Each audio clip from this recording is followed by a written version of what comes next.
Ayun na nga, isa ka rin ba sa mga hindi makapagpalipad ng drone dahil tinatamad lumabas? O kaya naman isa ka sa mga nasiraan or nawalan ng drone?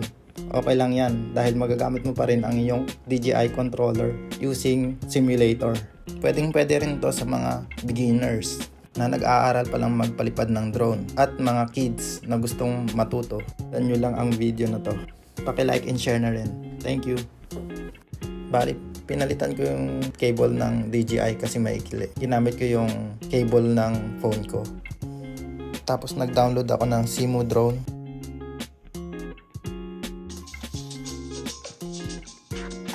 And then, pag in-open nyo yun, at i-connect yung controller, auto-connect na yan.